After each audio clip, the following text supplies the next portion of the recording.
The crew are conducting a night instrument approach to an oil rig in order to recover an injured offshore worker. It is a dark night with reports of low cloud and fog in the area of the rig. The aircraft is carrying a defective collective trim, which restricts it to being operated in a mixed mode 2Q 3-axis configuration.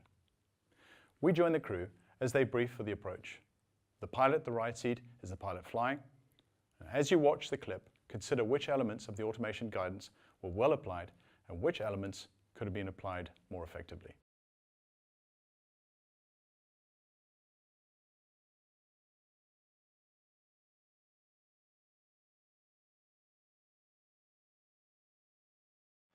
Landing gear is confirmed down 3 greens. Roger, leave down 3 greens. And you're brief. Right, Chris, I'm battling this lack of collective trim at the moment. Okay, ARA to the 2 Alpha platform. Yeah, I'm going to fly, so you'll talk down, please. Okay. Okay, we're into wind already, 225, so we'll have to decide whether we make another approach. Okay, it's quite important we get in on this one, isn't it? It is. So, I'll be taking it right down to 300 feet. So again, we don't have the collective trim, so I'll use vertical speed and out pre, Chris, and I'll control the airspeed on the collective effectively, okay? Okay, airspeed's on the collective, and vertical speed on pre, roger. Check. How's it looking out there? Okay, and it looks dark and gloomy. Yes.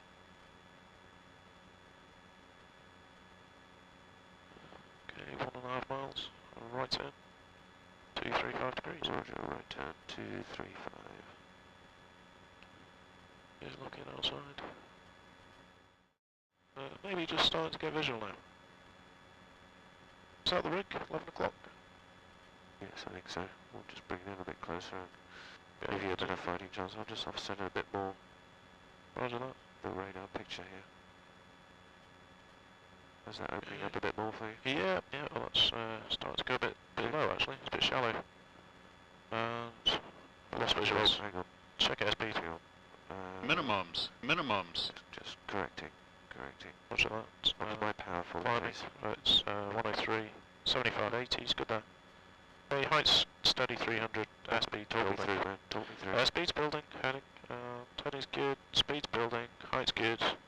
Okay, just relaxing. Power. Just relaxing on the Hawk controls. In that clip, we observed the pilot flying elect to couple the autopilot pitch axis to the vertical profile for the approach and control airspeed by manually adjusting the collective.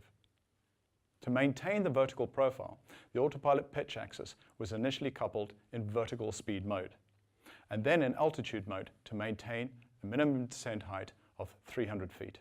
As the aircraft leveled, both pilots were distracted by trying to visually acquire the rig. There was a breakdown in SOPs, and the pilot flying forgot to raise the collective and stopped scanning his instruments. The autopilot, coupled to maintain altitude using the pitch axis, began to raise the nose. With a low power set on the collective, the airspeed reduced until the aircraft could no longer maintain altitude and began an uncommanded descent. If left unchecked, the airspeed would have continued to reduce at an ever-increasing rate, and the situation would have become irrecoverable without significant height loss. Now, fortunately, in this case, the crew were alerted to the descent just in time by the minimums call-out from the GPWS.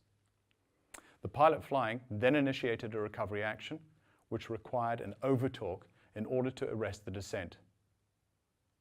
Due to the aircraft's instability at low speed and overriding the coupled modes, the pilot flying struggled to maintain control and eventually passed control to the pilot monitoring to complete the recovery. When operating mixed mode in 2Q or 3-axis, we have 2 options for coupling the pitch axis. Either coupling the pitch axis to the vertical profile using vertical speed or altitude hold, so that the pilot controls the airspeed manually through the collective, or by coupling the pitch axis to indicated airspeed, so the pilot controls the vertical profile through the collective. Guidance on operating mixed mode should be incorporated in your company SOPs. It is essential that you understand how the automation will respond for your particular aircraft and for the type of approach being flown. The modes being used along with any mode changes should be briefed thoroughly prior to commencing a maneuver, and monitoring targets should be specified as required.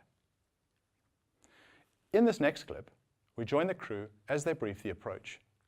On this occasion, they elect to couple indicated airspeed to the pitch axis and manually control the vertical profile using the collective. And a decision range of 3/4 of a mile. Okay, so the bug settings, we're going to set 280, we've got that on the EFIS, and I'll wind the analog down when we're on finals. 280's checked. Because of this issue with the collective, I think we'd be better off if we control the vertical speed element on the collective, and so we'll couple it up airspeed and heading. Does that make sense to you? Yep, okay, airspeed and heading on. Okay, so I'll control the collective, which will control our vertical profile. Right? Okay. We are going to have the final approach fix at 5 miles, and we'll initiate the descent. Your talk down, please, using the weather radar, steering me as necessary. With regards to the automation, the airspeed will be on couple on airspeed on pitch, so I should just be able to apply power, which should affect the climb, so we should be good with that. I won't be using the go-around mode. Otherwise, monitor me throughout to this night time. It's a pretty rubbish day, so. 1 mile. Right turn, further 5 degrees. Minimums. Minimums. Okay, that's wide minimums. Okay, check We're heights. descending. Okay. Okay, increase power. Okay, increasing power. Airspeed's good. Right, Chris, I'm not happy with this. Okay, go around. Roger, just putting in power. We've got a rate of climb, turning further right.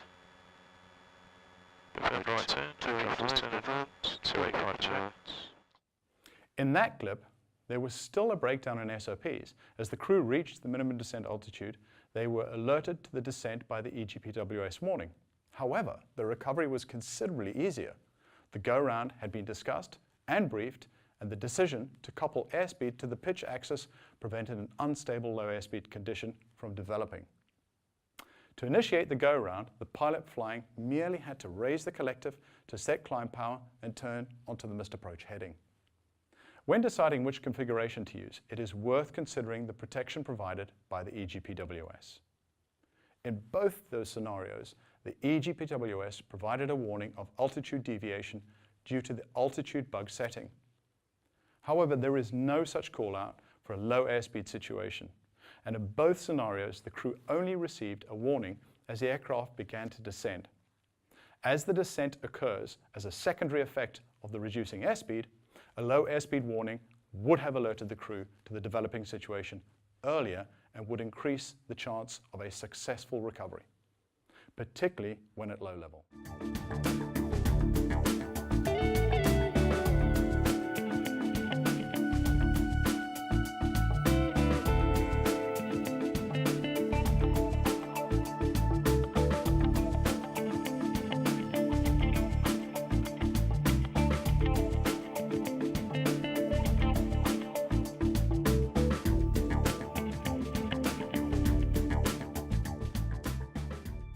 Discussion points.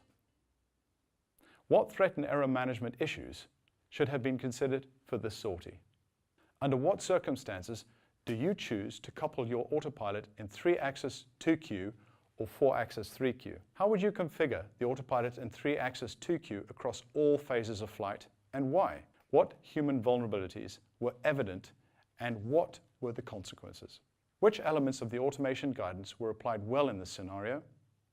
And which elements of the automation guidance could have been performed more effectively in this scenario?